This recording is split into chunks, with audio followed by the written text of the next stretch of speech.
I'm shaking. Hi, this is my journey with postpartum depression, and I wanted to share it in hopes that it even helps just one mom out there.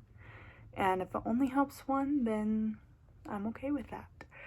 I was putting off this video because I'm like, I'm gonna do it on a day that I'm feeling good. I'm gonna make sure my hair is done, my makeup is done, my environment is clean, like all of that. But in reality, that's never reality. I mean, when you're depressed, this is what I look like most of the time. Dirty clothes, like my hair is either up in a bun or it's down and unbrushed. Like, that's the reality of it. But I do want to start out by putting the number for the suicide hotline down here and just having that for you. If you feel like you need it, go ahead and call it or talk to a doctor, a therapist, someone. Another thing, I'm going to try my best to get through this video without crying because it's very personal and deep for me, so I'm sorry, but let's just get into it. So I knew that I was depressed when I was in the hospital with Keaton. I had him, and the first night I knew I was depressed. And I didn't say anything to my husband for like 2 weeks, I want to say. But I think he knew that something was kind of off because I was just randomly crying. And I remember one night, Keaton, before we knew that he had a dairy intolerance, he was just crying nonstop, and I didn't know what to do. And I had finally fallen asleep, and it was a deep, hard sleep, and Brandon kind of shook me to wake me up because at that point I was just breastfeeding Keaton. And I burst into tears, and I'm like, I'm so sorry. I'm like, I don't know what to do. I'm sorry. Like, it woke you up. He's like, no, like, it's fine. Don't cry. Like, we're okay. I just wanted to let you know that he's crying. And I'm like, okay. So that was a hard night for me. My mom and my sister were here to help me with Keaton once he was born. They were at the hospital for his birth. They stayed for a few days, went up north because my brother-in-law was having his surgery. And then they came back down for a few more days, and then they headed home. And the whole time they were here, I was cutting back my tears. I wasn't crying in front of them. I was acting like everything was great because I didn't want them to know that I was depressed. I didn't want anyone to know. So anytime I took a shower or if I was just in my room alone, I would just cry. Like, I would just let it all out. That was a hard time for me. I hated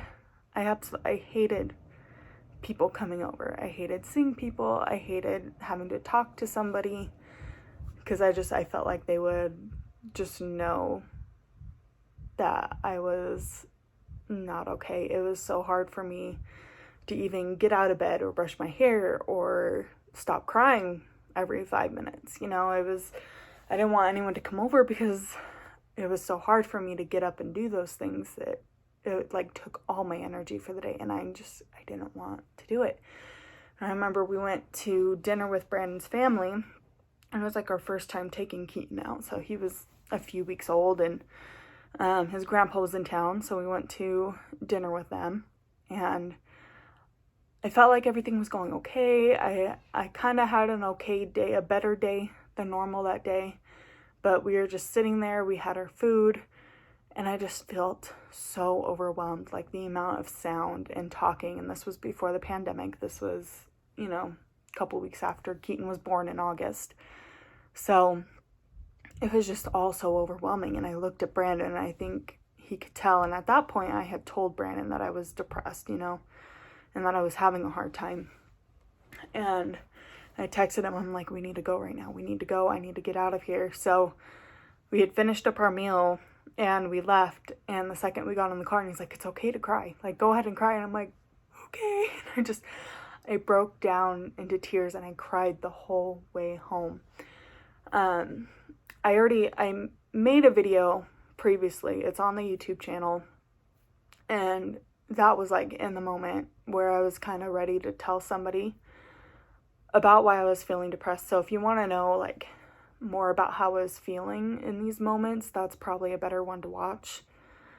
But I felt so inadequate as a mom of two. I didn't feel like I could give them the life they deserved. I didn't know if I'd be able to do it. Like, nothing. Like, I totally just felt inadequate. And the only people that knew that I was depressed at this point was Brandon and two of my best friends who I felt like would understand what I was going through. I didn't want anybody else to know because I didn't want them to feel like, or I didn't want them to think less of me, and I didn't want them to think that they would have to tiptoe around me and give me all of the good in their lives instead of saying, hey, you know, like, I just had a bad day, or, you know, like, so-and-so is sick. Like, I didn't want them to tell me the only good things that were happening in life, because everybody goes through bad.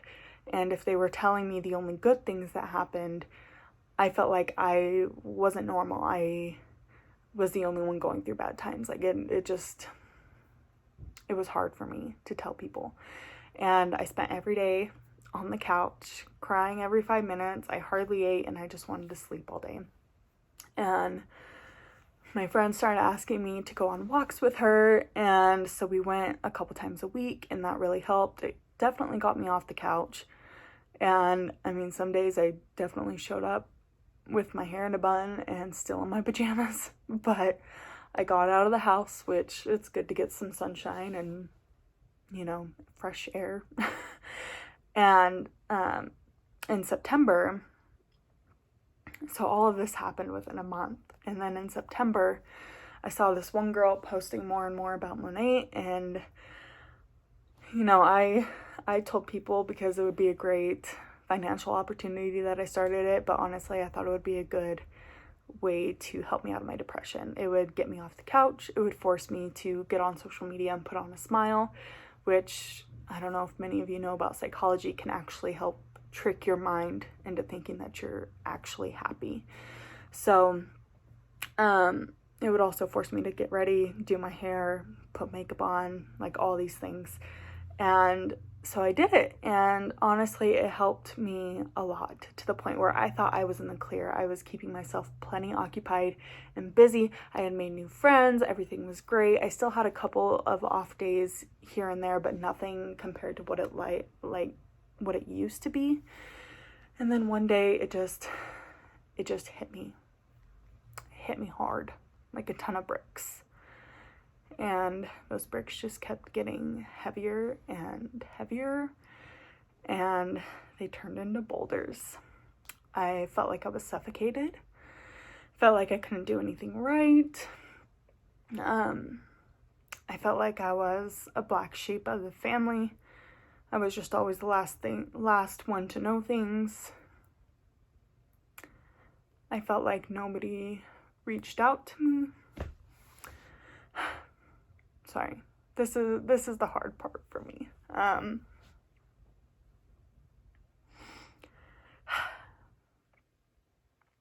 felt like I couldn't keep up with my family's needs, which made me feel like I was not good enough for anyone.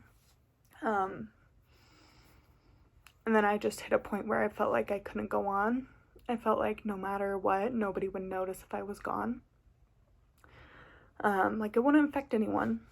And my kids are young enough to where I felt like they wouldn't really remember me, so it's fine, you know. It's not like I made an impact. It's not like I made enough of an impact on someone's life for them to care about me or miss me. I was just ready to give up. I was done feeling that way. I wanted out. So, I texted Brandon, who was in another room, and I told him he might want to come hide his gun from me. And so he came in, he took the gun, he hid it. I still don't know where it's at to this day, even though I'm doing a lot better. But he sat there and he held me, he talked to me while I cried my eyes out, and He just talked to me until I fell asleep. And then there had been a lot of hard days after that.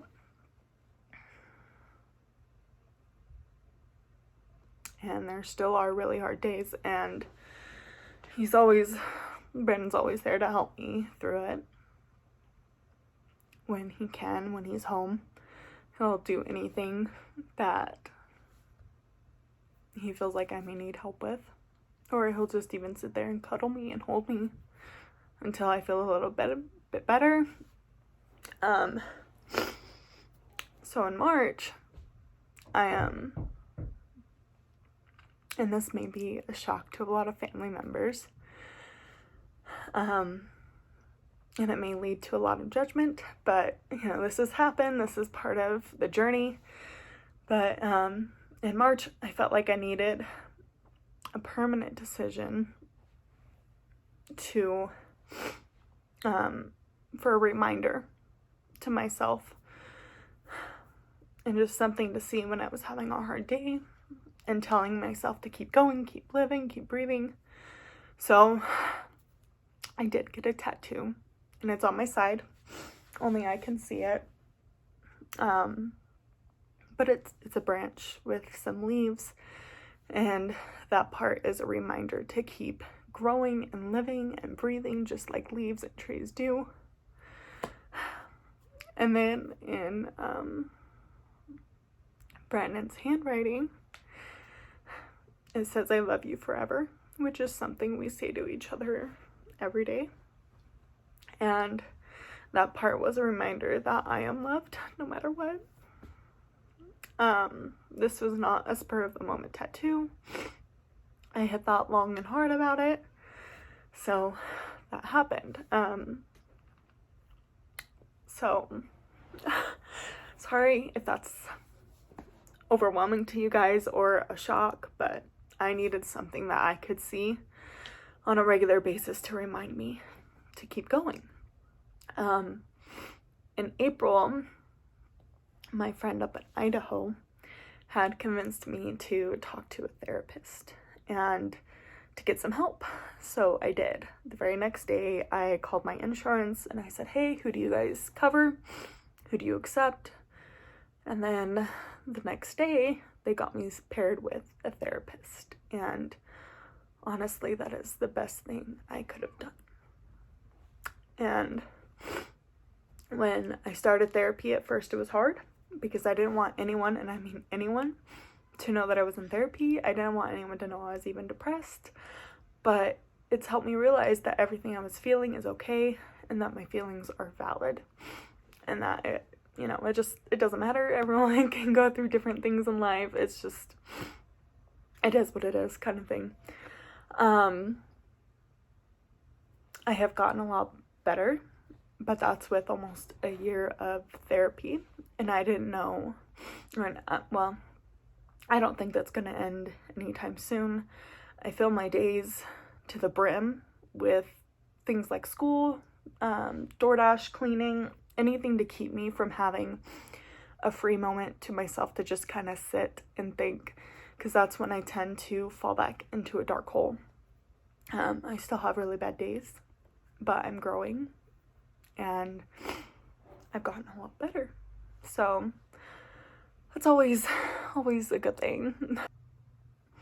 But I didn't want to go the route of medication because I didn't want to become dependent on it. If there ever came a day where I felt like I didn't need it, I didn't want to have to wean off of it. I still wanted to be able to feel my feelings and try and understand them.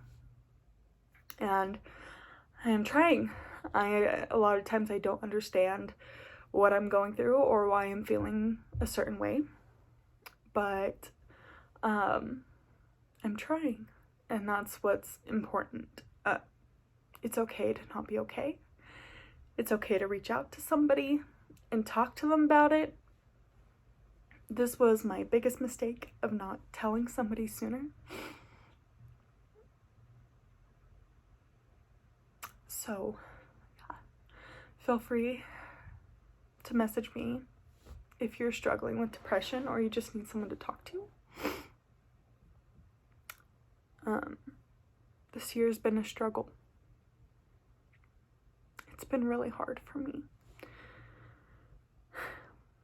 And a lot of times I sit here and I try and understand why I'm going through this, why I was put through it.